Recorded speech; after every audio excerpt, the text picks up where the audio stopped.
সন্ধ্যার আভা গোধূলির রঙে মিশে গিয়ে গুলশানের নিস্তব্ধ এরিয়াটাকে এক রকম রহস্যে ঢেকে দিয়েছে। বাতাসে মৃদু পাতার শব্দ, তবুও হঠাৎ সেই নীরবতা ভেঙে পড়ল এক অদ্ভুত গর্জনে। মীর হাউজের লোহার গেট পেরিয়ে একে একে ঢুকছে আহাদ রাজার 4টা কালো রঙের গাড়ি। গাড়ির দরজা খুলতেই কয়েকজন গার্ড ছুটে এসে আহাদের পাশে সাড়া দিল। আহাদ গাড়ি থেকে নেমে মাথা ঝাঁকিয়ে নির্লিপ্ত ভঙ্গিতে এলোমেলো চুল ঠিক করার চেষ্টা করল। পাঞ্জাবির হাতা গুটিয়ে নিয়ে একবার চোখ তুলে চারপাশটা দেখে নেয়। চোখে স্বাভাবিক ঠান্ডা জ্যোতি, তার মুখের সেই দৃঢ়তা যেন মুহূর্তেই আশেপাশের বাতাসটাকে কাঁপিয়ে দিল। নাদিমের দিকে তাকিয়ে প্রশ্ন ছুড়ে দিল, কি খবর? নাদিম এক পা এগিয়ে এসে কণ্ঠে দৃঢ়তার সঙ্গে বলল, ভাই, আপনার শিকার ডেমো ঘরে আছে, দুজনকে ধরতে পেরেছি, বাকি দুজন পলাতক। মুহূর্তেই আহাদের কপালে ভাঁজ পড়ল। গার্ডদের দিকে তাকিয়ে হায়নার মতো হুঙ্কার ছাড়ল, পালিয়ে যায় কি করে? একটা কাজও ঠিকঠাক করতে পারিস না? তোর সবকটা কি পুষ্টি কি সাধে? আমার টাকা কি কাছে ধরে যে তোদের প্রতি মাসে মাগনা টাকা দেবো? হিডেট কতগুলো? গার্ডরা অপরাধীর মতো মাথা নিচু করে দাঁড়িয়ে রইল। কেউ সাহস পেল না চোখ তুলতে। তাদের চোখে ভীতি আর লজ্জা মিশে আছে। আহাদ একে একে প্রত্যেকের দিকে তীক্ষ্ণ দৃষ্টি প্রয়োগ করে পর্যবেক্ষণ করল। তারপর ডান হাতটা পাঞ্জাবির পকেটে ঢুকে গটগট করে চলে গেল ড্যামো ঘরের দিকে। তাকে অনুসরণ করে পিছু পিছু ছুটল নাদিম, শাহিন আর শাওন। ড্যামো ঘরের অন্ধকার আবছা আলোয় দুজন অভিযুক্তকে ঝুলিয়ে বেঁধে রাখা হয়েছে। আহাদ ভেতরে ঢুকেই একটা চেয়ারকে গড়গড় করে টেনে তাদের সামনে নিয়ে এক পা তুলে অদ্ভুত ভঙ্গিতে দাঁড়ায়। আগুনে ঝলসে যাওয়া দৃষ্টি ছুড়ে দেয় তাদের দিকে। তার সেই দৃষ্টিতে দুই অভিযুক্ত কেঁপে উঠল। আহাদ এবার এক হাত শাওনের দিকে বাড়িয়ে দিতেই শাওন একটা ধাতব পিস্তল তুলে দেয় আহাদের হাতে। আহাদ পিস্তলটাকে হাতে নিয়ে ওজন মাপার মতো একবার ঘুরিয়ে দেখল। তারপর ধীরে পা ফেলে এগিয়ে গেল। প্রতিটা পদক্ষেপের সঙ্গে ঠকঠক করে মেঝেতে তার জুতার শব্দ প্রতিধ্বনিত হলো। সে হঠাৎ করেই একজনের গলায় পিস্তল চেপে ধরল। চোয়াল শক্ত করে, দাঁত কিরমির করে ঠান্ডা অথচ ভয়ঙ্কর গলায় বলে উঠল, তোদের আমি উঠতে দিয়েছিলাম বলে এত উপরে উঠে গেছিস, যেটাই ভুলে গেছিস তোদের নাটাই আমার হাতে। এই বলে আহাদ পিস্তলটা আরও জোরে চেপে ধরল। ছেলেটার মুখ থেকে একটা চাপা আর্তনাদ বেরিয়ে আসে। আহাদ এবার তাকে এক ঝটকায় ছেড়ে দিয়ে আরেকজনের চোয়াল চেপে ধরে, এত জোরে যে মনে হলো তার চোয়াল ভেঙে সব দাঁত খুলে বেরিয়ে আসবে। আহাদ তার দিকে জ্বলন্ত দৃষ্টি ছুড়ে দিয়ে সিংহের মতো গর্জন করে উঠল, তোদের সাহস কে করে হলো এই আহাদ রাজের উপর আক্রমণ করার? তার চিৎকারে পুরো ঘর কেঁপে উঠল। এবার সে পিস্তল হাতেই একটা ঘুষি বসিয়ে দিল ছেলেটার নাক বরাবর। সাথে সাথেই ছেলেটা চিৎকার করে ওঠে। তার নাক ফেটে গলগল করে রক্ত বেরিয়ে আসে। আহাদ তাকে ছেড়ে দিয়ে বাঁ হাতের উল্টো পিঠ দ্বারা নিজের নাকটা ঘষে নিয়ে চেয়ার টেনে বসে অদ্ভুত একটা হাসি দিয়ে ঠান্ডা ঠান্ডা ভয়া মিশ্রিত গলায় বলল, মাতবরের চামচাগিরি করতে করতে তোরা নিজেদের অস্তিত্ব ভুলে গেছিস। অথচ দেখ, তোদের মাতবর তোদের বাঁচাতে এলো না। আমার অবসেস হচ্ছে তোদের জন্য। অভিযুক্ত দুজন কাতর চোখে আহাদের মুখের দিকে তাকিয়ে রইল। আহাদ দু আঙ্গুলে তুড়ি বাজিয়ে ইশারা করতেই শাওন আর নাদিম গিয়ে দ্রুত তাদের হাতের বাঁধন খুলে দিল।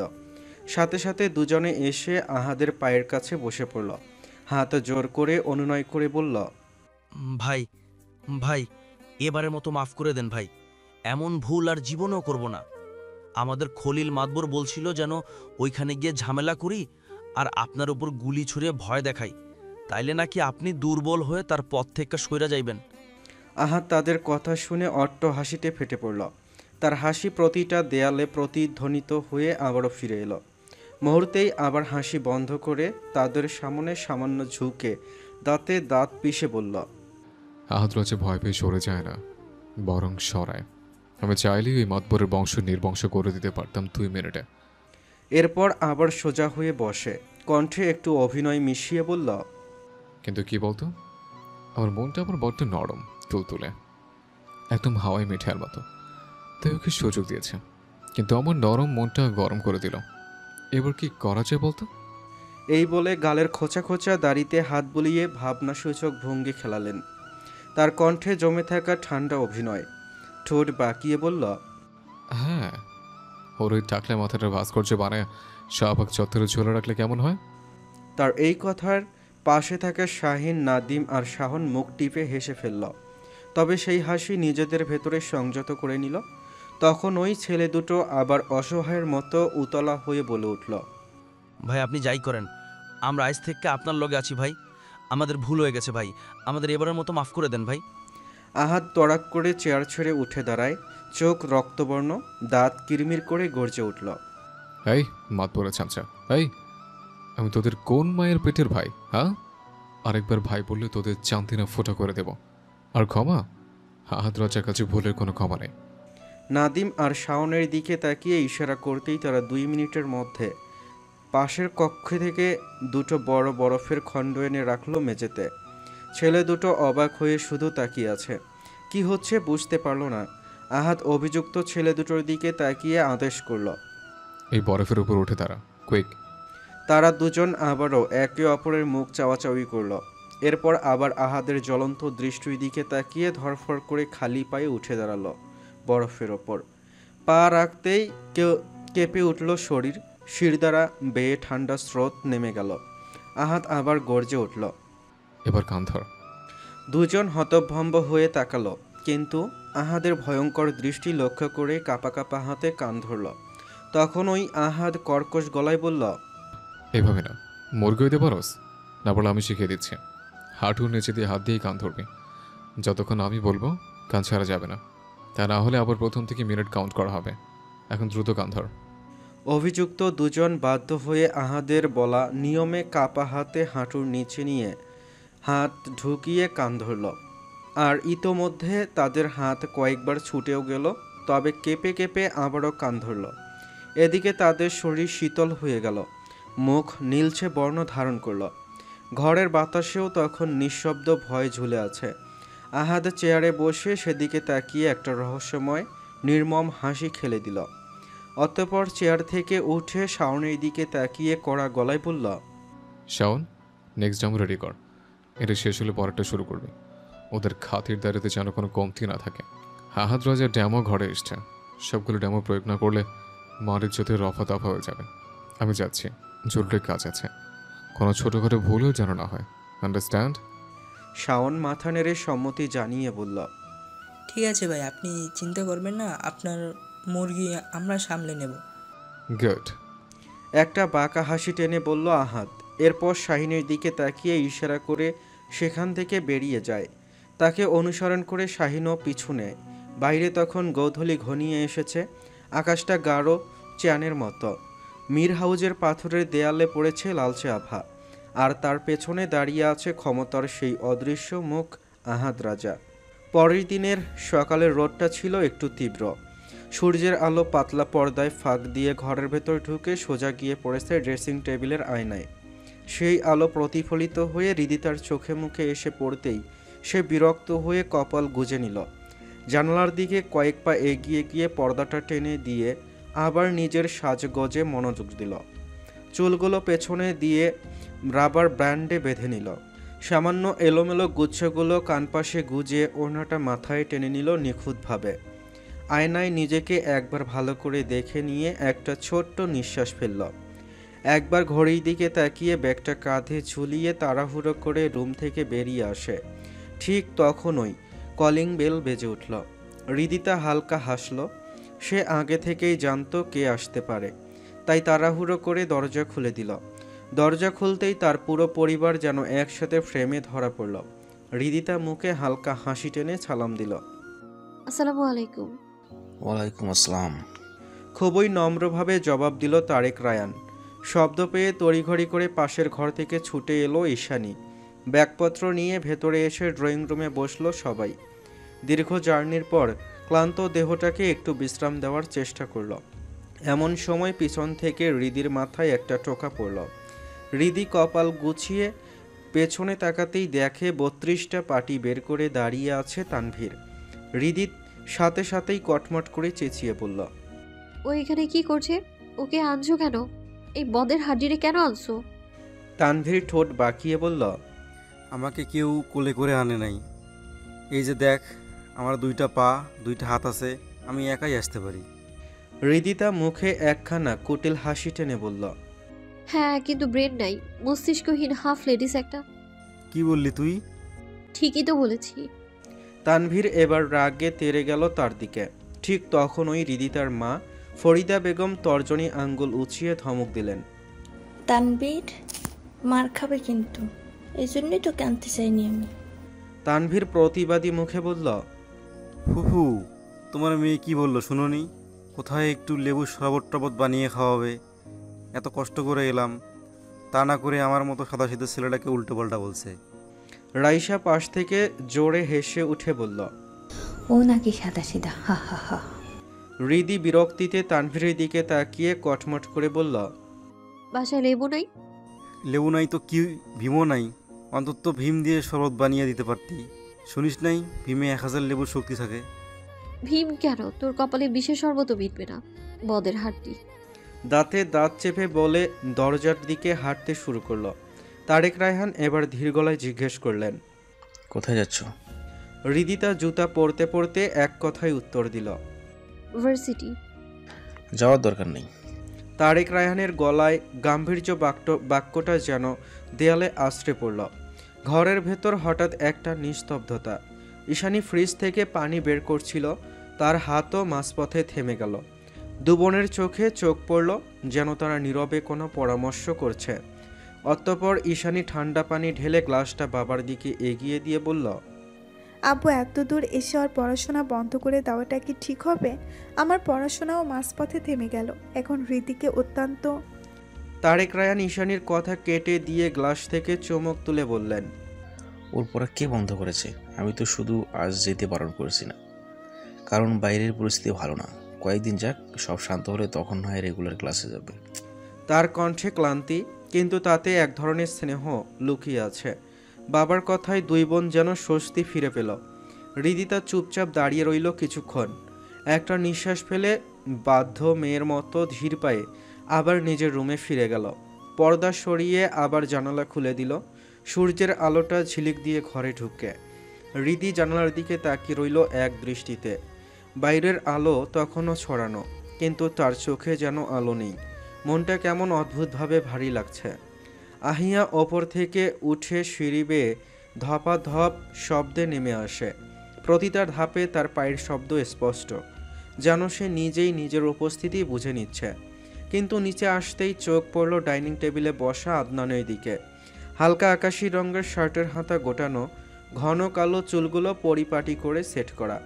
নিজের স্বভাবসুলভ ভঙ্গিতে চুপচাপ বসে সকালের নাস্তা করছে। আহিয়া এক মুহূর্ত থেমে গেল। ঠোঁট কামড়ে দ্বিধা নিয়ে কিছুক্ষণ দাঁড়িয়ে থাকে।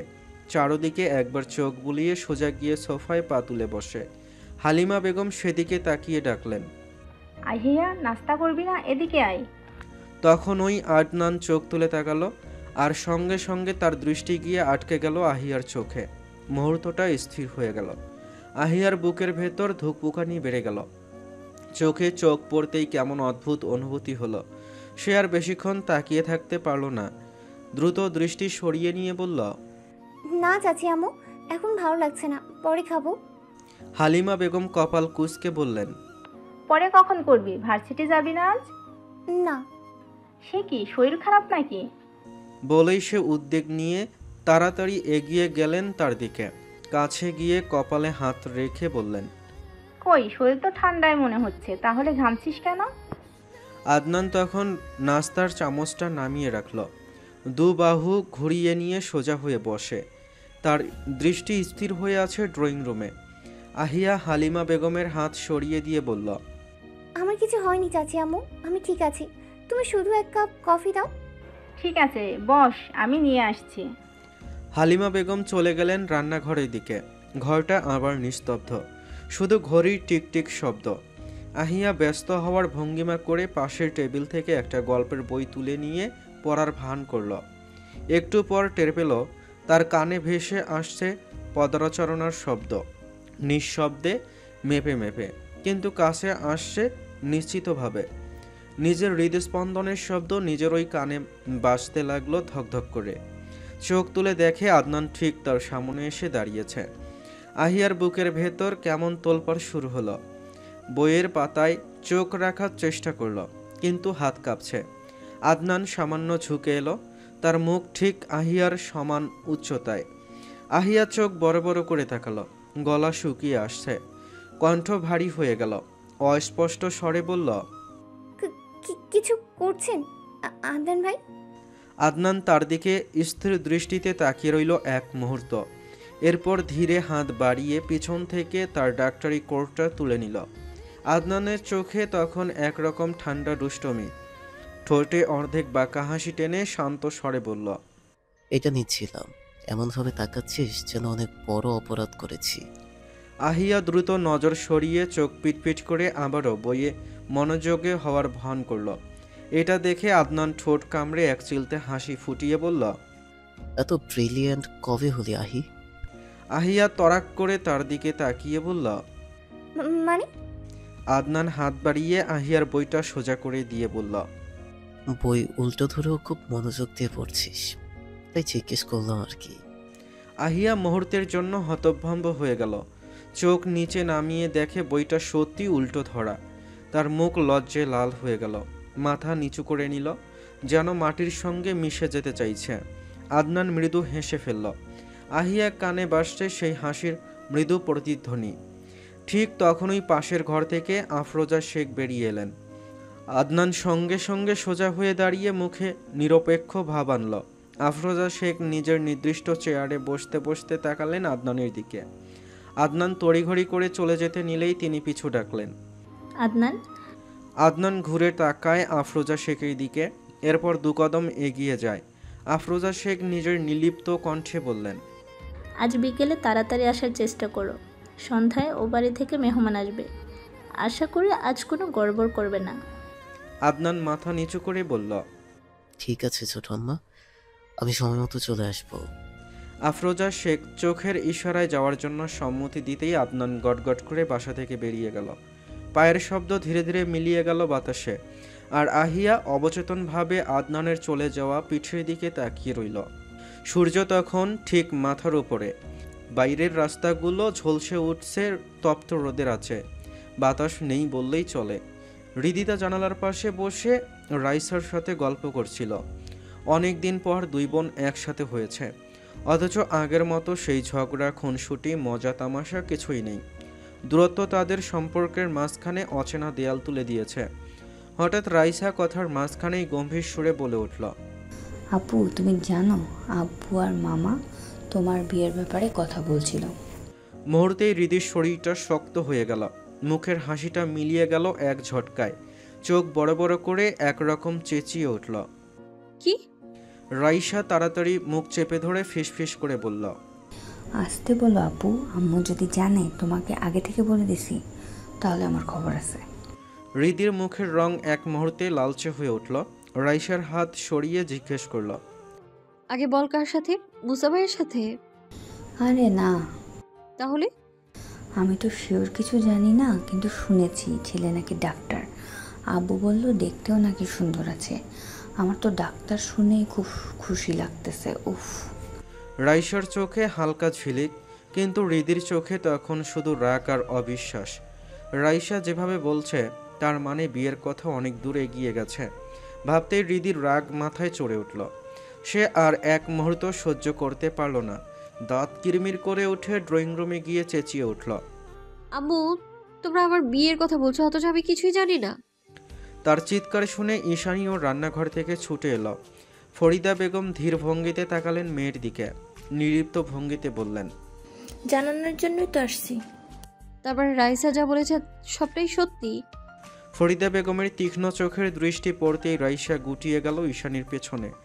হৃদি এবার ঈশানীর দিকে তাকিয়ে বলল, তুমিও জানতে তাই না?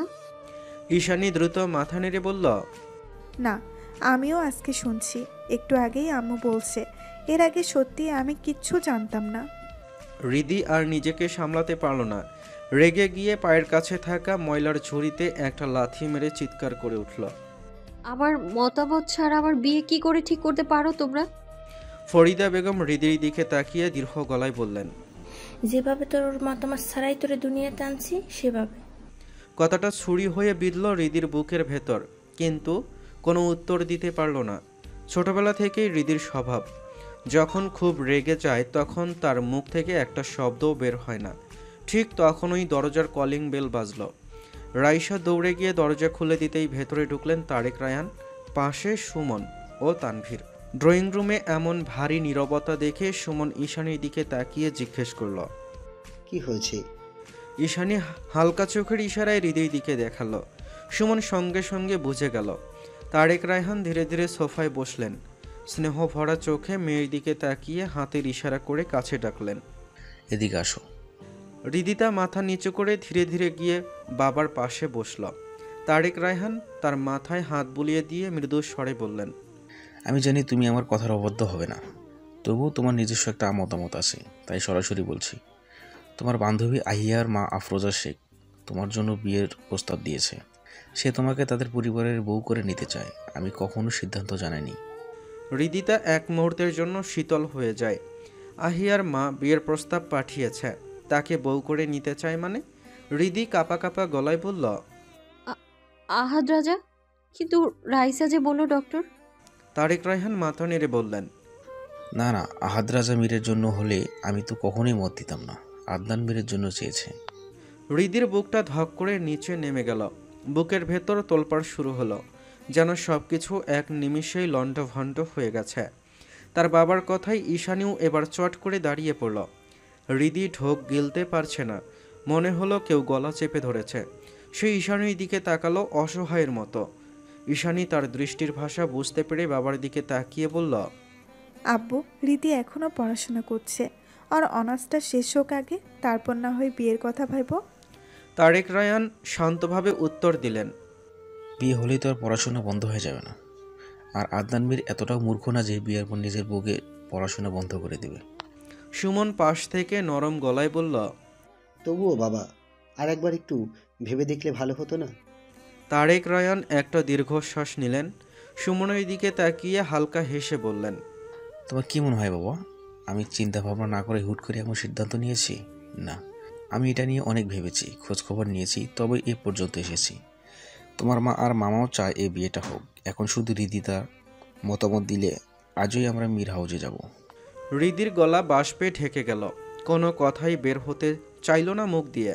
চোখ টলমল করে কয়েক ফোঁটা গরম অশ্রু গড়িয়ে পড়ল গাল বেয়ে। প্যাচ প্যাচ করে নাক টেনে বহু কষ্টে সাহস জুগিয়ে বলল, আমি এই বিয়ে করব না আপু, আমি এখন বিয়ে করব না। কথাটা উচ্চারণের সাথে সাথেই ফরিদা বেগম গর্জে উঠলেন, কেন করবি না? কারোর সাথে সম্পর্ক আছে তোর? কাউকে পছন্দ করিস? তাহলে বল আমাকে। হৃদি ফুপিয়ে ফুপিয়ে তাকালো মায়ের দিকে। তখনই তারেক রায়ান কড়া গলায় বললেন, কি আজে বাজে বলছো ফরিদা? আমার মেয়ের প্রতি আমার ভরসা আছে। ও এমন কিছু করবে না যাতে তার বাবার সমাজে মাথা নিচু করে চলতে হয়, তাই না মা? শেষ কথাটা বলেই তিনি মেয়ের মাথায় হাত রাখলেন। হৃদি মাথা নিচু করে বসে রইল, কোনো কথা বলতে পারল না। চোখ থেকে টপ টপ করে গরম অশ্রু ঝরছে। তার মনের অবস্থা সে কি করে বোঝাবে সবাইকে? কি করে তার বাবার এই আত্মবিশ্বাস ভাঙবে? বুকের ভেতর মনে হলো কোনো ভারী পাথরের চাপা পড়েছে। যন্ত্রণা হচ্ছে তার, খুব যন্ত্রণা হচ্ছে। সেই যন্ত্রণার ভার সামাল দিতে পারল না হৃদি। কোনো রকম উঠে নিজের রুমের দিকে দৌড়ে গিয়ে ভেতর থেকে ঠাস করে দরজাটা বন্ধ করে দেয়। কাপা কাপা হাতে ফোনটা তুলে এক মুহূর্ত দ্বিধার পর আহাদ রাজাকে কল দিল। এই প্রথম সে আহাদ রাজাকে কল করছে। আহাদ রিসিভ করলে কি বলবে সে নিজেও জানে না, তবুও কল দিল, কিন্তু রিসিভ হলো না। হৃদি বুঝতে পারলো হয়তো কোনো সভা কিংবা মিছিল মিটিংয়ে আছে।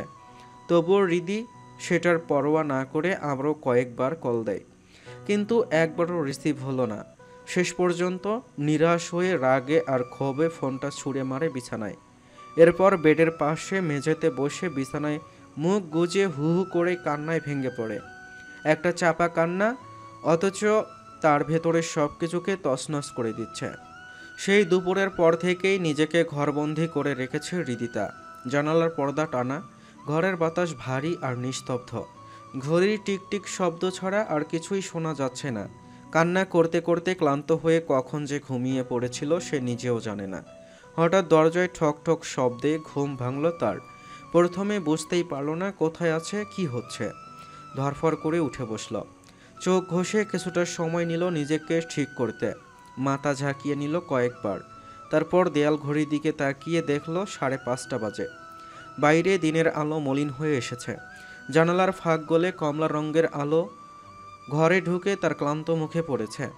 টেবিলে পড়ে থাকা ফোনের জ্বলন্ত স্ক্রিনে চোখ পড়তেই মনে পড়ে দুপুরে ঘটে যাওয়া সব কিছু।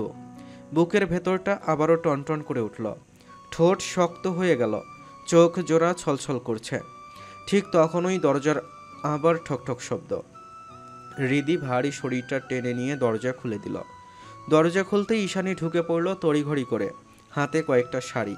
বিছানার ওপর শাড়িগুলো এক এক করে ছড়িয়ে দিল। তারপর হৃদির দিকে তাকিয়ে কাপা গলায় বলল, এগুলোর মধ্যে একটা পছন্দ করো। আব্বু বলছে দ্রুত রেডি হইতে, ফ্রেশ হয়ে আয়, আমি শাড়ি পরিয়ে দিচ্ছি। হৃদি কিছুক্ষণ স্তব্ধ হয়ে শুধু তাকিয়ে রইল। তার চোখে কোনো চাহনি নেই, যেন পুরো পৃথিবীর প্রতি অরুচি। তবুও ধীরে ধীরে ঠোঁট নেড়ে বলল, আমি কোথাও যাব না, শাড়িও পরবো না আমি। ঈশানী একটু থেমে বিছানায় বসল বোনের মুখোমুখি হয়ে। তারপর কোমল কণ্ঠে বলল, রীতি, কেন পাগলামি করছিস? আবেগে গা ভাসিয়ে দিলে পরে কষ্ট তোরই হবে। তুই ভালো করেই জানিস আব্বু কখনোই আহাদ রাজার সাথে তোর সম্পর্ক মেনে নিবে না, বরং আরও ঝামেলা হবে এসব নিয়ে। হৃদির চোখ জ্বলে উঠল, কণ্ঠের রাগ আর কষ্টের মিশ্র সুর। তাহলে কি করতে বলছো আমায়? ঈশানী হালকা নিঃশ্বাস ফেলে বলল, আমি কিছুই বলছি না, তবে আমার মনে হয় ওই উগ্র বদমাজাচির লাগামহীন আহাদ রাজার চেয়ে আদনান মীর অনেক ভালো। একজন ডাক্তার, শান্তশিষ্ট, পরিপাটি, সব দিক দিয়ে পারফেক্ট। হৃদি এবার ঠোঁট শক্ত করে ফেলল, চোখে আগুন, গলায় একরকম জেদ মিশিয়ে বলল, আমার পারফেক্টের দরকার নেই, আমার ওই বদমেজাজি লাগামহীন শ্যামবর্ণের উগ্র আহাদ রাজাকেই লাগবে। আমি আদনান মীরকে কিছুতেই বিয়ে করব না। ঈশানীর মুখের রং ফ্যাকাশে হয়ে গেল। সে বুঝতে পারছে তার বোন কাটা বিছানো পথে হাঁটছে। তবুও সে বোনকে বোঝানোর চেষ্টা করল। দেখ হৃদি, তুই এখন আবেগের বশে এসব বলছিস, কিন্তু ভেবে দেখ আহাদ রাজার নিজের জীবনেরই কোনো নিশ্চয়তা নাই। সে তোর খেয়াল কি রাখবে? আর সব থেকে বড় কথা, তুই কি জানিস আহাদ রাজা তোকে ভালোবাসে কিনা? প্রশ্নটা বিদ্যুতের মতো বিঁধল হৃদির মনে। সত্যি তো, আহাদ রাজা তো কখনোই বলেনি তাকে ভালোবাসে। তাহলে সে কেন এত পাগলামি করছে তার জন্য? আজকে তো সে অনেকবার কলও দিয়েছে, কই সে তো রিসিভ করলো না, আর কল ব্যাকও করলো না। আর যদি ভালো নাই বাসে, তাহলে এতদিন যে তার পিছু পিছু ঘুরেছে, তাকে জানু বলে সম্বোধন করেছে, সেগুলো কি ছিল? তার গভীর ভাবনার মাঝে ঈশানী আবার প্রশ্ন করল, কি হলো, এখন চুপ করে আছিস কেন? আহাদ রাজা তোকে ভালোবাসে? হৃদি জিভ দিয়ে ঠোঁট ভিজিয়ে নিল, আমতা আমতা করে বলল, বাসে মনে হয়। ঈশানী তাচ্ছিলর হাসি দিয়ে বলল, মনে হয় মানে তুই জানিস না আহাদ রাজা তোকে ভালোবাসে কিনা, সেটাই জানিস না, অথচ তার জন্য পাগলামি করছিস। হৃদি সরাসরি বোনের চোখ দৃষ্টি গেঁথে দিয়ে অদ্ভুত গলায় বলল, পাগল না হলে কি ভালোবাসা যায়? কিন্তু আহাদ রাজা তো তোকে ভালোবাসে না। বললাম তো বাসে। হৃদি এবার গলায় জেদ মিশিয়ে চেঁচিয়ে উঠল। কথাটা বলেই সে মুখ ফিরিয়ে নিল। চোখে পানি জমেছে, বুকটা অদ্ভুতভাবে ভারী লাগছে। ঈশানী কপাল গুছিয়ে কিছুক্ষণ তাকিয়ে থেকে আবার শান্ত কণ্ঠে বলল, এসব ভাওতাবাজি কথাবার্তা আমার সাথে বলবি না। জীবন সিনেমা না রীতি, যা হয়েছে ভুলে যা। আদনানকে বিয়ে করে নে, আস্তে আস্তে সব ঠিক হয়ে যাবে। হৃদি ঠোঁট বাঁকিয়ে হালকা হাসল, কিন্তু সেই হাসি বিষাদ মাখা। চোখে চোখ রেখে বলল, ভুলে যাব? ভুলে যাও কি এতই সহজ? যদি তাই হয় তাহলে তুমি জোবান ভাইকে এখনো ভুলতে পারলে না কেন? ঈশানী মুহূর্তেই পাথরের মতো স্তব্ধ হয়ে যায়। চোখ দুটো ছলছল করে উঠল। হৃদি তার বুকের সবচেয়ে গভীর ক্ষতটা ছুঁয়ে দিয়েছে, কিন্তু হৃদির মুখে কোনো অনুশোচনার ছাপ নেই, শুধু নীরব জেদ। ঈশানী ঠোঁট কামড়ে নিজেকে সামলে নিয়ে ভারী ঢোক গিলে দৃঢ় কণ্ঠে বলল, আমি আমার অতীত ভুলে গেছি হৃদি, সেগুলো খুঁজিয়ে সামনে আনার চেষ্টা করিস না।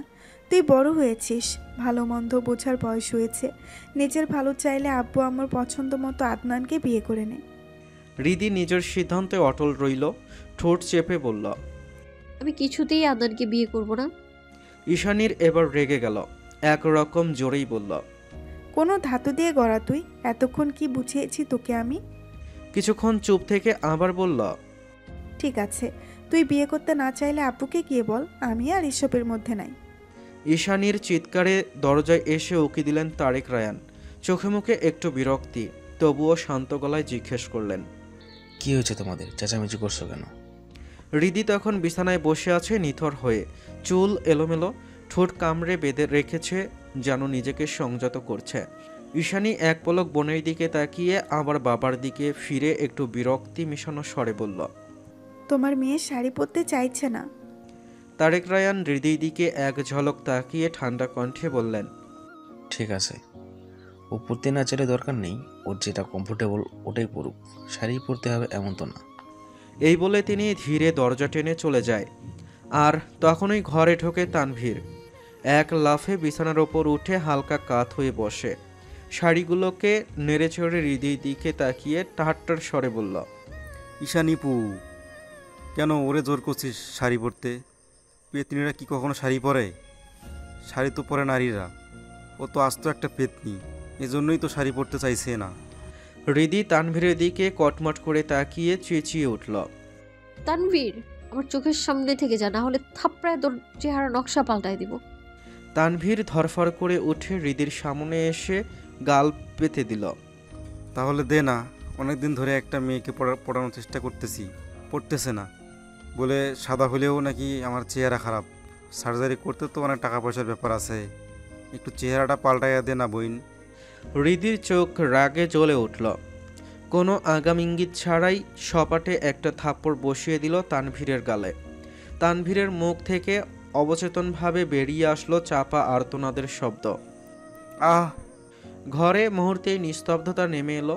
তানভীর টলমল করে একটু কাত হয়ে গেল, গালে হাত দিয়ে চোখ বড় বড় করে তাকিয়ে রইল। ঈশানীও বিস্ময়ে তাকিয়ে আছে। মজার ছড়ে বলেছে বলে হৃদি এমনটা করবে তারা কল্পনাও করেনি। তানভীর মুখ বাঁকিয়ে গালে হাত ঘষে কাঁদো কাঁদো গলায় বলল। ঈশানীপু, তোর বোন নাকি ভাত খায় না, এত শক্তি কি শুধু বাতাস খেয়েই বানাইছে? আউ, আমার দাঁত নড়ে গেছে মনে হয়। হৃদি তীক্ষ্ণ চোখে কয়েক সেকেন্ড তাকিয়ে থাকে, অতঃপর বিছানা থেকে নেমে একটা নেভি ব্লুর ওপর রূপালি সুতোর কাজের শাড়ি তুলে নিয়ে ধপধপ করে পা ফেলে ওয়াশরুমের দিকে চলে গেল। দরজাটা এমনভাবে বন্ধ করলো যেন সেই শব্দে জমে থাকা রাগ গলে বেরিয়ে আসছে। তানভীর মুখ বাঁকিয়ে ঈশানীর দিকে তাকিয়ে মৃদু গলায় বলল। তোর বোন আসলে একটা পেতনি, আমি যাই, না হলে এবার সত্যি সত্যি আমার চেহারা পাল্টায়া দিবে। এই বলে গাল ঘষতে ঘষতে রুম থেকে বেরিয়ে গেল। ঈশানী তখনও থ মেরে বসে আছে, কারণ সে জানে হৃদি একা শাড়ি পরতে পারবে না, আর হলোও তাই। কিছুক্ষণ পরই ওয়াশরুমের দরজা খুলে এলোমেলো শাড়ির আঁচল পেঁচিয়ে বেরিয়ে এলো, মুখে গম্ভীর অস্থিরতা। ঈশানী দীর্ঘশ্বাস ফেলে ধীরে ধীরে তার কাছে গিয়ে যায়। কোনো কথা না বলে নিঃশব্দে শাড়িটা ঠিক করে দিল, পিঠের পিনগুলো লাগিয়ে চুল ঠিক করে দিল, তারপর হালকা মেকআপ করে সাজিয়ে দেয়। হৃদি ঘুরে আয়নার নিজের প্রতিবিম্বের দিকে তাকিয়ে একটা ভারী নিঃশ্বাস ছাড়ে। ঈশানী সেদিকে তাকিয়ে নরম গলায় জিজ্ঞেস করল। তুই তো বললি শাড়ি পরবি না, যাবি না, তাহলে হঠাৎ কি মনে করে রাজি হলি? হৃদি আয়নার ভেতরেই বোনের দিকে তাকায়, ঠোঁটের কোণে একরাশ রহস্যময় হাসি ফুটে উঠল। মুখে কিছুই বলল না। ঈশানী তার বোনের সেই হাসিটা দেখেই বুঝে গেল তার মনে কিছু একটা চলছে, খুব গভীর কিছু। কিন্তু সেও আর কিছু বলল না, শুধু মাথা নাড়িয়ে বেরিয়ে গেল রুম থেকে। হৃদি তখন আয়নায় নিজের চোখের দিকে তাকিয়ে রইল, ঠোঁটে মৃদু ব্যথার ছোঁয়া, চোখে জেদ, মনে অদ্ভুত এক দৃঢ়তা নিয়ে বিড়বিড় করে বলল। আমিও তো দেখি আমার বিয়ের খবরে আপনার উপর কেমন আঁচড় পড়ে মন্ত্রীমশাই। সন্ধ্যা নামতেই শহরের বুক জুড়ে ল্যাম্পপোস্টের আলো যেন নক্ষত্রের মতো ঝলমল করে জ্বলে উঠল। ঢাকার রাস্তাগুলো তখনও ব্যস্ত, তবু একটা ক্লান্তির ছায়া নেমে এসেছে শহরের বাতাসে। সব মিলিয়ে এক অদ্ভুত সন্ধ্যা। এই সময়েই সংসদ ভবনের উঁচু গেট দিয়ে বেরিয়ে এলেন আমজাদ মীর, তার পাশে আহাদ রাজা। সবার আলোচনায় ক্লান্ত মুখ, তবু দুজনের পদক্ষেপ দৃঢ়। বাইরে পা রাখতেই ফ্ল্যাশ লাইটের ঝলকানিতে চোখ প্রায় ঝলসে গেল আহাদের। সাংবাদিকদের ক্যামেরার লাইট চারদিকে দিনের মতো আলোকিত করে দিল। তাদের একটার পর একটা প্রশ্ন। আমজাদ মীর ঠান্ডা মাথায় অভ্যস্ত ভঙ্গিতে সব প্রশ্নের উত্তর দিচ্ছেন। পাশেই আহাদের চোখে হালকা বিরক্তি আর অবসন্ন ক্লান্তি নিয়ে দাঁড়িয়ে আছে। সাংবাদিকদের আলোয় চোখ ঢেকে ফেলতে কালো চশমাটা পরে নিল সে। গার্ডরা এসে ভিড় ঠেলে দুজনকে গাড়ির কাছে নিয়ে যায়। গাড়ির দরজা খোলার মুহূর্তে আহাদ অবচেতনভাবে ফোনটা হাতে নিতেই চোখে পড়ল হৃদিতার 7টা মিসড কল, সাথে আশফাক মীরের 2টা মিসড কল। আহাদ 1 সেকেন্ডের জন্য থমকে গেল। 2 আঙ্গুলে একটু কপাল কুঁচকে নিয়ে ঘাড়টাকে দুদিকে ঘুরিয়ে নিজেকেই প্রশ্ন করলো বিড়বিড় করে, হৃদি এতগুলো কল দিয়েছে কেন? ফোনের দিকে তাকিয়ে একরাশ ভাবনায় ডুবে যায় আহাদ। এক অদ্ভুত উদ্বেগের ঢেউ বয়ে গেল বুকের ভেতর, কিন্তু হঠাৎ কাঁধে স্পর্শ পেতেই চমকে উঠে ভাবনার জগৎ থেকে ফিরে আসে বাস্তবতায়। আবারও সাংবাদিকরা তাদের ঘিরে কিছু প্রশ্ন করে, আর আহাদ মুখের নিলিপ্ত ভঙ্গি এনে সরাসরি সব প্রশ্নের উত্তর দেয়। এমন সময় হাতে থাকা ফোনটা কেঁপে উঠল। আহাদ কথা বন্ধ করে ফোনের দিকে তাকাতেই দেখে আশফাক মীরের কল। সে আঙ্গুল দিয়ে সামনে থাকা সাংবাদিকদের ইশারা করে একটু সরে আসে। ফোন রিসিভ করতেই অপাশ থেকে আশফাক মীরের কড়া কণ্ঠ ভেসে এসলো, কোথায় তুই? কতবার কল দিছি, রিসিভ করিস নাই কেন? আহাদ ঠোঁট চেপে সুরে হালকা তির্যকতা এনে বলল, হানিমুনে ছিলাম তো, কিভাবে রিসিভ করব? ফালতু কথা বন্ধ করা হাত, এখনই বাসায় আয়, তা না হলে হানিমুনে যাওয়ার টিকিট হাত ফসকে যাবে। আহাদ হতভম্ব হয়ে বলল, মানে কি বলছো তুমি? বুঝিয়ে বলো। এত কিছু বলার সময় নাই, দ্রুত বাসায় আয়। এরপর লাইন কেটে গেল। আহাদ স্থির দাঁড়িয়ে রইল কিছুক্ষণ। এরপর ফু দেওয়ার মতো করে একটা নিঃশ্বাস ছেড়ে এগিয়ে যায়। বাবার কানে কানে কিছু একটা বলে দ্রুত সেখান থেকে বেরিয়ে আসে। সময় তখন আনুমানিক 7:45। মীর হাউজের সামনে এসে গাড়ি থামতেই আহাদ গাড়ি থেকে গড়গড় শব্দ করে ভেতরে ঢুকল। মূল দরজার কাছে চাচাকে দাঁড়িয়ে থাকতে দেখে তার পা ধীর হয়ে আসে। কাছে গিয়ে ভ্রু কুঁচকে জিজ্ঞেস করল, কি ব্যাপার, মুখটা এমন পটকা মাছের মতো করে রেখেছো কেন? আশফাক মীর একটু অপ্রস্তুত হয়ে দুবার গলা খাকারি দিয়ে চোখের ইশারা করলেন ড্রয়িং রুমের দিকে। আহাদ চাচার দৃষ্টি লক্ষ্য করে কপাল গুছিয়ে নিয়ে তাকায় সেদিকে। এক মুহূর্তে তার রূপ পরিবর্তন হয়ে গেল। সেখানে একই সোফায় পাশাপাশি বসে আছে আদনান আর হৃদিতা। যদিও তাদের মাঝখানে বেশ ভালোই দূরত্ব আছে, তবুও এই দৃশ্য সহ্য হলো না আহাদের। যেন বিষাক্ত কাটার মতো বিঁধল চোখে। তার ভেতরের রক্ত যেন টকবক করে ফুটে উঠল। দেহের প্রত্যেকটা শিরা ভেসে উঠেছে। হাত শক্ত করে মুষ্টিবদ্ধ করে নিল। চোখ দুটো যেন স্বয়ং অগ্নিশিখা। তার এই রূপ দেখে আশফাক মীর অজানা ভয়ে কেঁপে উঠলেন। চারপাশে কারা আছে বা কী হচ্ছে সেটার কোনো পরোয়া করল না আহাদ। ঝড়ের বেগে সেদিকে এগিয়ে যায়। আহাদকে দেখে আদনানের মুখে একটা বাঁকা হাসি ফুটে উঠল। হৃদি তখনও আহাদকে খেয়াল করেনি। নিচের দিকে তাকিয়ে আঙ্গুলে আঙ্গুল গুজে ধরে বসে আছে। কিন্তু হঠাৎ তার সামনে একজোড়া পা দেখে চমকে মাথা তোলে। আর তখনই দৃষ্টি পড়ে আহাদের জ্বলন্ত চোখের দিকে। তার চোখের দৃষ্টি এতটাই তীক্ষ্ণ আর ভয়ঙ্কর ছিল যে হৃদির গলা শুকিয়ে আসে। একটা ঢোক গিলতে নিয়েও পারল না। গলা খুসখুস করে কেসে উঠল। আদনান এক গ্লাস শরবত নিয়ে হৃদির দিকে বাড়িয়ে ধরে। হৃদি অবচেতনভাবেই হাত বাড়িয়ে সেটা নিতে যায়। আর তখনই আহাদ এক ঝটকায় গ্লাসটা নিয়ে ছুঁড়ে মারে মেঝেতে। চূর্ণ বিচূর্ণ কাচের শব্দে হলঘরের সবাই চমকে উঠল। হৃদি চট করে উঠে দাঁড়িয়ে পড়ে। তার সমস্ত শরীর বরফের ন্যায় ঠান্ডা হয়ে গেল। হাত পা অনবরত কাঁপছে। আহাদ এক কদম তার দিকে এগিয়ে আসতেই মাঝখানে আদনান বাদ সেজে দাঁড়ায় হৃদিকে আড়াল করে। এতে আহাদ আরও ক্ষিপ্ত হয়ে যায়। চোয়াল শক্ত করে হৃদির দিকে তাকিয়ে কর্কশ গলায় বলল, হৃদি, সামনে আসো। আদনান কিছুই বলে না, কেবল স্থির হয়ে হৃদিকে তার পিঠের আড়াল করে দাঁড়িয়ে রইল। আহাদ এবার সিংহের মতো গর্জে উঠল, আদনান, সরে যা আমার সামনে থেকে। তার কণ্ঠ এমন তীব্র ছিল যে দেয়াল পর্যন্ত কেঁপে উঠল। কিন্তু আদনান নড়ল না, বরং ঠোঁটে এক টুকরো হাসি খেলে গেল। সেই হাসিটাই যেন আগুনে ঘি ঢেলে দিল আহাদের ভেতরে। সে এক ঝটকায় আহাদের কলার ধরে টেনে এনে ঘুষি বসিয়ে দিল মুখ বরাবর। সাথে সাথে হলঘরে বসে থাকা হৃদির পুরো পরিবার দাঁড়িয়ে যায়। আহিয়া আর ঈশানী একটু দৌড়ে এগিয়ে যায় হৃদিতার কাছে। হৃদি তখনও কাঁপছে। আহাদ আবারও হাত তোলে, তখনই আশফাক মীর এসে বাধা দেয় তাকে। আহাদ ঝাটকা মেরে তাকে সরিয়ে দিয়ে আবারও এক ঘুষি বসিয়ে দেয়। হৃদির চোখের সামনে সব কেমন ঝাপসা হয়ে গেল। তার কান ঝিমঝিম করছে, নিঃশ্বাস আটকে আছে। আফরোজা শেখ চেয়ার ছেড়ে দাঁড়িয়ে ধমকে উঠলেন, এসব কি তামাশা করছো? এটা বাড়ি, তোমার রাজনীতির এটা মাঠ না।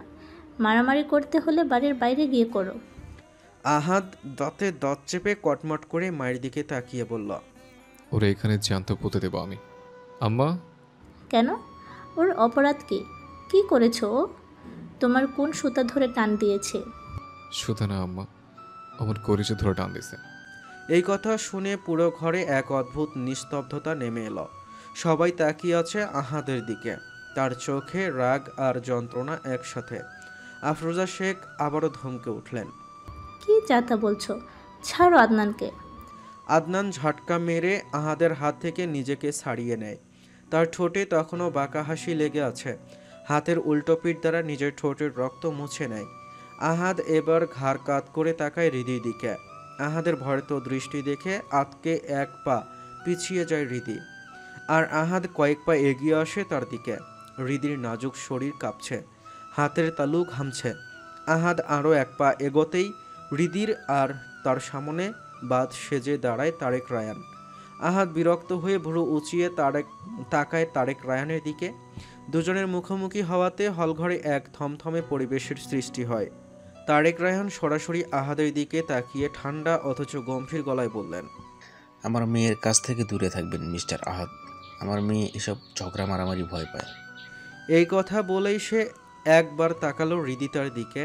আহাদ রাগান্বিত হয়ে এক আঙ্গুল উঁচিয়ে কিছু একটা বলতে যায়, তখন ওই পাশ থেকে আশফাক মীর এসে তার হাত নামিয়ে কানের কাছে ফিসফিস করে বললেন, কি করছিস আহাদ? নিজেকে সংযত রাখ, এটা হৃদিতার বাবা, উল্টাপাল্টা কিছু করিস না। আহাদ ফুস করে ভেতরে একটা নিঃশ্বাস ছেড়ে রাগ ঝাড়ার চেষ্টা করছিল। মাথা ঝাঁকিয়ে নিয়ে এক ঝলক তাকালো গুটিয়ে যাওয়া নিজের প্রেয়সীর দিকে। তার চোখ ছিল এক অজানা ব্যথা আর অপার ক্ষোভ। হাত শক্ত করে মুষ্টিবদ্ধ করে নিয়ে গটগট করে সিঁড়ি বেয়ে ওপরে চলে গেল। তার পিছু পিছু ছুটল আশফাক মীর। এক মুহূর্ত নীরবতার পর ওপরতলা থেকে ভাঙচুরের বিকট আওয়াজ ভেসে আসে। ভাঙচুরের শব্দ এতটাই তীব্র ছিল যে পুরো বাড়িটা কেঁপে উঠল। তার সাথে সাথে হলঘরে বসে থাকা প্রত্যেকটা কেঁপে ওঠে। হৃদি অনায়াসে চোখ বুজে নেয়, তার চোখের কোণে পানি ছলছল করে ওঠে। ভিতরে অসহ্যনীয় যন্ত্রণা বয়ে বেড়াচ্ছে সে, অথচ কেউ সেটা বুঝল না। আহাদ নিজের রুমে এসেই তুলাকালাম শুরু করেছে। তার নিঃশ্বাসের তীব্র গতি আর শরীরের প্রতিটা স্নায়ু যেন রাগে জ্বলে উঠছে। এক নিমিষেই সাজানো রুমটাকে পরিণত করল ধ্বংসস্তূপে। আশফাক মীর দরজার কাছে নিঃশব্দে দাঁড়িয়ে দেখছিলেন এতক্ষণ। এবার কাছে এসে শান্ত করার চেষ্টা করছে। আহাদ রিল্যাক্স, শান্ত হ, কি করছিস? আহাদ এবার আরও তেটে যায়। শক্ত করে হাত মুষ্টিবদ্ধ করে সামনে থাকা বড় আয়নায় এক ঘুষি বসিয়ে দেয়, আর সাথে সাথেই আয়নার কাঁচ ভেঙে চুরমার হয়ে যায়। আহাদের হাত থেকে রক্ত টপটপ করে পড়ছে মেঝেতে। আহাদ সেটার পরোয়া না করে গর্জে উঠল, আমাকে শান্ত থাকতে বলছো? আমাকে? আশফাক মীর এগিয়ে এসে ধরতে গেলেন তার হাত, কিন্তু আহাদ সেই হাত ঝাটকা মেরে সরে দিয়ে তাকে হুঙ্কার ছাড়ে, আমি সব ছাড়খাড় করে দেব, সব। রাগে তার বুক ওঠানামা করছে। পায়ের কাছে পড়ে থাকা চেয়ারটাকে আবার লাথি মেরে দূরে সরিয়ে দিল। আশফাক মীর এবার বিরক্ত হয়ে বললেন, তোর যা ইচ্ছা তাই কর, আমি নিচে গেলাম। তবে একটা কথা মাথায় রাখিস, তোর এমন আচরণের জন্যই কিন্তু তুই হৃদিতাকে হারাবি। চাচু? আশফাক মীর আর এক মুহূর্ত দেরি করল না, বড় বড় পা ফেলে সেখান থেকে দ্রুত বেরিয়ে এলো। আফরোজা শেখ এখনও অতিথিদের সামনে নিজের ভারসাম্য রাখার চেষ্টা করছেন। মুখে সৌজন্যের হাসি, কিন্তু ভেতরে একরাশ লজ্জা আর ক্লান্তি। অপরাধবোধ গলায় বললেন, আমার এই ছেলেটা একটু বেশি বদমেজাজি, কিছু মনে করবেন না প্লিজ। আসলে সব ভাই বোনের মধ্যে ওর রাগটা একটু বেশি, হুটহাট রেগে যায়, আবার একটু পরে ঠিক হয়ে যায়। আপনারা এসব নিয়ে চিন্তা করবেন না, আদনান কিন্তু একদমই এরকম না। তারেক রায়হান হালকা হাসার চেষ্টা করে বললেন, জি, আমরা আগে থেকেই আপনার ছেলের সম্পর্কে জানি, আর আদনানের সম্পর্কেও খোঁজখবর নিয়েছি। আমাদের কোনো আপত্তি নেই, আপনি বিয়ের কথাবার্তা এগোতে পারেন। এই কথায় আফরোজা শেখের চোখে ঝিলিক ফুটে উঠল। এক মুহূর্তে তার ক্লান্ত মুখে ফিরে এলো রাজকীয় প্রশান্তি। হালকা হেসে বলে উঠলেন, আলহামদুলিল্লাহ, তাহলে এবার তো মিষ্টি মুখ করাই যায়। হালিমা, বাণীকে বলো মিষ্টি নিয়ে আসতে। হালিমা বেগম ধরফরিয়ে উঠে রান্নাঘরের দিকে চলে যায়। চারদিকে আবার কথাবার্তা শুরু হলো, কিন্তু পরিবেশে একটা টানটান নীরবতা এখনো রয়ে গেছে। সবার মনেই লেগে আছে একটু আগে ঘটে যাওয়া ঝড়ের প্রতিধ্বনি। এই সময় আহিয়া এসে বসে হৃদির পাশে। এতে হৃদি একটু সরে বসল। আহিয়া অবাক হয়ে হৃদির দিকে তাকিয়ে জিজ্ঞেস করল, কি হয়েছে তোর? আসার পর থেকে তুই আমার সাথে কথা বলছিস না কেন? হৃদি ঠোঁট চেপে ফিসফিস করে বলে উঠল, কি কথা বলবো তোর সাথে? আজকে যা কিছু ঘটেছে এসব কিছুর জন্য তুই দায়ী। আহিয়া বেশ খানিকটা অবাক হয়ে যায়। চোখ বড় বড় করে বিস্ময়ের সাথে বলল, আমি কি করেছি?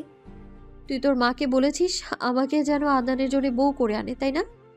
আহিয়ার ঠোঁট জোড়া ফাঁক হয়ে যায়। সে এক মুহূর্ত থম মেরে বসে থাকে।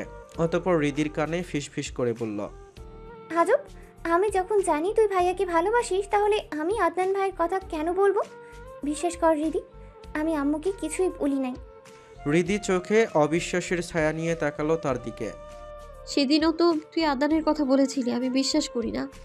আমি সত্যিই বলছি, আম্মু নিজে থেকে আদনান ভাইয়ের জন্য তোকে পছন্দ করেছে। আর তাছাড়া আমি তো নিজেও জানতাম না যে আদনান ভাইয়ের জন্য যে মেয়ের কথা বলছে সেটা তুই। আজকে তোকে দেখে আমিও অবাক হয়েছি। হৃদি ভ্রকুসকে আহিয়ার দিকে তাকিয়ে রইল। তার মুখের অভিব্যক্তি ধীরে ধীরে নরম হয়ে এলো। সে বুঝতে পারছে আহিয়া সত্যি বলছে।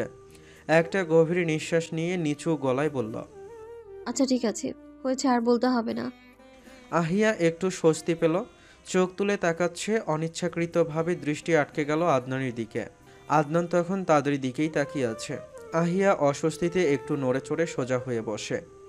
এমন সময় সিঁড়ির ধাপে পায়ের শব্দ হতেই ড্রয়িং রুমে বসা সবার চোখ ঘুরে যায় সেই দিকে। আহাদ কেমন নির্লিপ্ত ভঙ্গিতে নেমে আসছে, হাতে ব্যান্ডেজ পেঁচাতে পেঁচাতে। শেষ সিঁড়ির ধাপে পা রেখে সরাসরি তাকায় হৃদির দিকে। হাতে থাকা ব্যান্ডেজ দাঁতের সাহায্যে গেট দিয়ে উঁচু গলায় ডেকে উঠল, কোকো, সিরিয়াস। আহাদের ডাক শুনে সঙ্গে সঙ্গে হাজির হলো তার দুই পোষা কুকুর। আহাদ একটু ভঙ্গি করে এসে বসলো ড্রয়িং রুমের এক কোণার সোফায়। টেবিল থেকে একটা লাল বল নিয়ে পা দুটো টেবিলের ওপর তুলে দিল। এরপর একরকম খেলতে শুরু করলো তার দুই পোষা প্রাণীর সাথে। একবার লাল বলটা ছুঁড়ে মারে দূরে, আর তার পোষা কুকুরগুলো দৌড়ে গিয়ে মুখে তুলে এনে আহাদের হাতে তুলে দেয়। তার এই অদ্ভুত ভঙ্গিমা আর খেলায় ড্রয়িং রুমের সবাই অবাক হয়ে তার দিকেই তাকিয়ে আছে। এই তো একটু আগেও কত তুলকালাম করলো, অথচ এখন সম্পূর্ণ শান্ত। আহাদ এবার লাল বলটা ছুঁড়ে দিয়ে জোরে ডেকে উঠল, ঋতু, ঋতু। ঋতু তাকাতেই আহাদ দু আঙ্গুল দিয়ে ইশারা করে কাছে ডাকলো। ঋতু দ্রুত আহাদের সামনে এসে দাঁড়ায়। আহাদ ঘাড় বাঁকিয়ে তাকালো আদনানের দিকে। অতঃপর হালকা হেসে বলল, বাড়িতে বিয়ে হচ্ছে, অথচ আমি মিষ্টি পেলাম না। যা, মিষ্টি নিয়ে আয়, কুইক। এখনই আনতেছি। এই বলেই দৌড়ে গিয়ে রান্নাঘর থেকে মিষ্টি নিয়ে এলো। আহাদ ঠোঁট কামড়ে মিষ্টির দিকে তাকিয়ে থেকে হঠাৎ জোরে হেসে উঠল, একটা উগ্র অচেনা হাসি। আফরোজা শেখ ছেলের এমন অদ্ভুত কাণ্ডে বিরক্ত হলেন। জ্বলন্ত দৃষ্টি নিক্ষেপ করতেই আহাদ তার হাসি থামিয়ে দিল। এরপর একটা মিষ্টি তুলে নিয়ে আদনানের দিকে তাকিয়ে বৃদ্ধাঙ্গুল দেখিয়ে রহস্যময় একটা হাসি দিয়ে বলল, বেস্ট অফ লাক ভাইয়া। আদনানের মুখ শক্ত হয়ে গেল। তার চোয়ালের পেশি টানটান। ভালো করেই বুঝতে পারলো আহাদ ভেতরে ভেতরে কোনো ষড়যন্ত্র করেছে। আহাদ এবার তার পোষা কুকুরের গায়ে হাত বুলাতে বুলাতে বলল, তোরা মিষ্টিমুখ করবি নাকি? হা কর, হা কর। আহাদের এসব কর্মকাণ্ডে উপস্থিত সবাই বিরক্ত হলো। তারেক রায়হান ধৈর্যের চরম পর্যায়ে পৌঁছে গেল। তবুও নিজেকে সংযত করে শক্ত হয়ে বসে রইলেন। ফরিদা বেগম ও চুপচাপ বসে শুধু তাকিয়ে রইল। তবে তানভীরের কাছে বিষয়টা খুব কৌতূহলী মনে হলো। সে আহাদের ভাবভঙ্গিমা মাঝে মাঝে হেসে ফেলে। হৃদি আহাদের এই পরিবর্তনের কারণ বুঝতে পারল না। কেমন অস্থিরতা হলো তার। নিজেকে সামলাতে উঠে অপরের দিকে যেতে নেয়। তখন আফরোজা শেখ জিজ্ঞেস করলেন, কোথায় যাচ্ছ? জি ওয়াশরুমে। তিনি সাথে সাথে আদনানের দিকে তাকিয়ে বললেন, আদনান, হৃদিতাকে উপরে নিয়ে যাও। আদনান বিরক্ত মুখে উঠে হৃদিতাকে নিয়ে অপরে চলে যায়। তারা করিডোর পার হতেই আহাদ তড়াক করে উঠে দাঁড়ালো। সে ধীরে ধীরে তাদের পিছনেই সিঁড়ি ভাঙতে লাগলো, চোখে বিদ্রুপের হাসি। দুই কুকুর তার পেছনে ছুটল। আদনান হৃদিতাকে আহিয়ার রুমের কাছে রেখে নিজের রুমে চলে যায়। হৃদি আহিয়ার রুমে গিয়ে একটু ফ্রেশ হয়ে কিছুক্ষণ পর আবার বেরিয়ে আসে। আর তখনই সামনে পড়ে আহাদের। হৃদির বুকটা ধরফর করে ওঠে। একটা শুকনো ঢোক গেলে আহাদ হালকা হেসে বিদ্রুপ মেশানো গলায় বলল, আমাকে ভয় পাচ্ছেন নাকি ভাবিজি? আহাদের মুখে ভাবি ডাক শুনে মুহূর্তেই হৃদির জগৎ উল্টে গেল। সে ঠিক শুনেছে তো? আহাদ রাজা তাকে ভাবি সম্বোধন করছেন। হৃদিকে এক দৃষ্টিতে তাকিয়ে থাকতে দেখে আহাদ হাসল আরও প্রশস্ত হয়ে। এবার একটু ঝুঁকে এসে দুই আঙ্গুলে তুড়ি বাজিয়ে বলল, ভাবিজি, পুরুষ নারীর চোখের প্রেমে পড়ে, পুরুষ কিন্তু নারীর চুলের প্রেমে পড়ে, পুরুষ কিন্তু নারীর আঙুলের মায়াও পড়ে, পুরুষ কিন্তু নারীর ছায়ার মায়াও পড়ে ভাবিজি। বাকি কথাগুলো নাই বললাম, সাবধান ভাবিজি, দেবর পড়ে যেতে পারে মায়ায়। তার কথা শুনে হৃদি হতভম্ব হয়ে দাঁড়িয়ে রইল। এক বিন্দু পরিমাণ নড়ার শক্তিও যেন তার নেই। আহাত পা থেকে মাথা পর্যন্ত পরখ করল হৃদিকে। হৃদির মনের অবস্থা বুঝতে পেরেই ঠোঁটে এক চিলতে হাসি ফুটিয়ে বলল, বাই দ্য ওয়ে, শাড়িটা সুন্দর, শাড়িটা মানিয়েছে আপনার শরীরে। এই বলে চোখ টিপে দিয়ে পাশ কাটিয়ে হৃদির গা ঘেঁষে চলে গেল। হৃদি পাথরের মূর্তির মতো স্তব্ধ হয়ে দাঁড়িয়ে আছে। আর তখনই পাশের রুমে থেকে আদনান বেরিয়ে আসে। হৃদিকে এভাবে থ মেরে দাঁড়িয়ে থাকতে দেখে এক মুহূর্তের দ্বিধা করে এগিয়ে যায় তার দিকে। কাছে এসে গম্ভীর গলায় জিজ্ঞেস করল, এনি প্রবলেম? হৃদি চোখ তুলে তাকায় আদনানের দিকে। এই প্রথম আদনান কোনো কথা বলছে তার সাথে। হৃদি এক মুহূর্ত তাকিয়ে থাকে তার চোখের দিকে। বোঝার চেষ্টা করে আসলে তার জীবনের মোড় কোন দিকে ঘুরতে চলছে। আদনান ভ্রু কুঁচকাতেই হৃদি মাথা নেড়ে বলল, ও না না, কিছু না। তাহলে এবার নিচে আয়। হৃদি শুধু চোখের ইশারা করলো। এরপর দুজনেই করিডোর পেরিয়ে নিচের দিকে হাঁটা দিল। দূর থেকে আহাত সেদিকে তাকিয়ে নিজের খোঁচা খোঁচা দাড়িতে হাত বুলিয়ে একটা বাঁকা রহস্যময় হাসি দিল।